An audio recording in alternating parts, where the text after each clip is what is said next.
Hello once again welcome back all guys. അപ്പോൾ നമ്മൾ കട്ട പ്രാക്ടീസ് എല്ലാം കഴിഞ്ഞിട്ട് ഉച്ചക്കത്തെ ഫുഡ് കഴിക്കാൻ വേണ്ടിയിട്ട് ഷാപ്പാട് എന്ന് പറഞ്ഞ നാടൻ ഭക്ഷണശാലയിലാണ് കേട്ടോ ഉള്ളത്.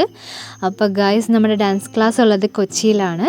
അപ്പോൾ നമുക്ക് എന്ത് ചെയ്യാം, ഉള്ളിലേക്ക് കയറി പോവാം. അപ്പോൾ ഈ എൻട്രൻസ് എനിക്ക് ഒരുപാട് ഇഷ്ടമായി. ഫുൾ ബാമ്പും കൊണ്ടാണ് കേട്ടോ നമ്മുടെ ഈ ഷോപ്പ് ഡെക്കറേറ്റ് ചെയ്തിട്ടുള്ളത്. അതുപോലെ തന്നെ ഒരുപാട് പ്ലാന്റ്സ് ഉണ്ടായിരുന്നു. നമ്മുടെ ഈ പ്ലാന്റ്സ് എല്ലാം പ്ലാസ്റ്റിക് അല്ല കേട്ടോ, ഒറിജിനൽ പ്ലാന്റ്സ് ആണ്. അപ്പോൾ എനിക്ക് കണ്ട സമയത്ത് പ്ലാസ്റ്റിക് ആണോ എന്നൊരു സംശയം ഉണ്ടായിരുന്നു. പക്ഷേ ഞാനത് ജസ്റ്റ് ഒന്ന് ടച്ച് ചെയ്ത് നോക്കി, എൻ്റെ സംശയമെല്ലാം മാറ്റി തീർത്തിട്ടുണ്ടായിരുന്നു. അങ്ങനെ നമ്മൾ ഫുഡിന് വേണ്ടി കട്ട വെയിറ്റിംഗാണ്. നല്ല വിശക്കുന്നുണ്ടായിരുന്നു കേട്ടോ.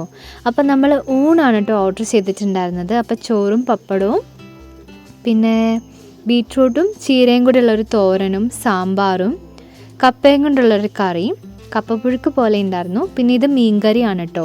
പിന്നെ വെള്ളം, അച്ചാർ, ഇത്രയാണ് കേട്ടോ നമ്മുടെ ഐറ്റം വരുന്നത്. അപ്പോൾ ഇതിന് സ്പെഷ്യലായിട്ട് നമ്മൾ മത്തി വറുത്തതും കൂടി ഓർഡർ ചെയ്തിട്ടുണ്ടായിരുന്നു. നമ്മുടെ കുഞ്ഞൻ മത്തിയായിരുന്നു കേട്ടോ. ഗൈസ്, ഇപ്പോൾ നമ്മുടെ ഫുഡെല്ലാം കാണാൻ നല്ല രസമുണ്ട്.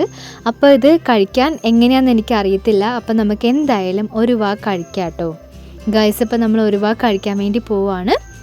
അങ്ങനെ ഞാൻ നമ്മുടെ മീൻകറി എല്ലാം കൂട്ടി വായിലേക്ക് ഒരു വാ വെച്ചിട്ടുണ്ട്. സത്യം പറയാലോ, വായ വെക്കാൻ കൊള്ളില്ല. എൻ്റെ എക്സ്പ്രഷൻ കണ്ടാൽ നിങ്ങൾക്കറിയാം. ഗൈസ്, ഇപ്പോൾ എനിക്ക് ആകെ ഇഷ്ടമായത് എന്താണെന്ന് ചോദിച്ചാൽ ആ മത്തി വറുത്തത് മാത്രമാണ് കേട്ടോ. സത്യമായിട്ട് എനിക്ക് ഇവിടുത്തെ ഫുഡ് ഇഷ്ടമായില്ല. കാരണം പറയുവാണെങ്കിൽ എനിക്ക് കുറ്റം പറയാൻ പാടില്ല എന്നാണ് പറയുന്നത് നമുക്ക് തന്ന ഫുഡ്. പക്ഷേ ഒന്നും എന്താ പറയുക, അങ്ങനെ നമ്മുടെ കുഞ്ഞാറ്റിയും പൈങ്കിളിയും ഇതാ അവിടെ ഇരിക്കുന്നുണ്ട്, അവരും കഴിക്കുന്നുണ്ട്. പിന്നെ വിശപ്പ് കാരണം ഞങ്ങളിത് കഴിക്കുകയാണ്, വേറെ വഴിയില്ല കേട്ടോ. അപ്പോൾ കാണുമ്പോൾ നിങ്ങൾക്ക് തോന്നും നമ്മൾ എൻജോയ് ചെയ്ത് കഴിക്കാമെന്ന്. ഈ കപ്പപ്പുഴുക്കൊന്നും നമുക്ക് വായിലേക്ക് വെക്കാനേ പറ്റില്ല കേട്ടോ. എന്തോ ഒരു ടൈപ്പ് ചൊവയൊക്കെ ആയിരുന്നു. അങ്ങനെ നമ്മൾ ഫുഡെല്ലാം കഴിച്ചിട്ടുണ്ട്. എങ്ങനെയൊക്കെയോ പറഞ്ഞല്ലോ, പ്രാക്ടീസ് കാരണം 2 ആനേനെ കഴിക്കാനുള്ള വിശപ്പുണ്ടായിരുന്നു. അങ്ങനെ ഞാനും കുഞ്ഞാറ്റിയൊക്കെ പങ്കൻ മതിയാക്കിയായിരുന്നു നമ്മുടെ കറിയൊക്കെ.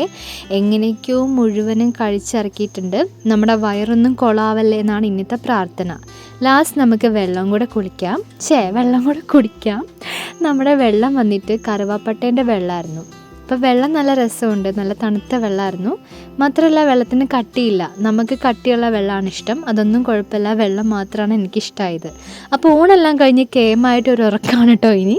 അപ്പോൾ തീരെ വയ്യ. ഇവിടെ ഒരുപാട് പിക്ചേഴ്സ് എല്ലാം വെച്ചിട്ടുണ്ടായിരുന്നു. നമുക്കിനി എന്ത് ചെയ്യാം, കുറച്ച് കഞ്ഞി എടുക്കട്ടെ അങ്ങനെ എഴുതിയിട്ടുണ്ട്. വേഗം പോയി വാഷ് ചെയ്യാം. മൊത്തത്തിൽ ബോറിങ്.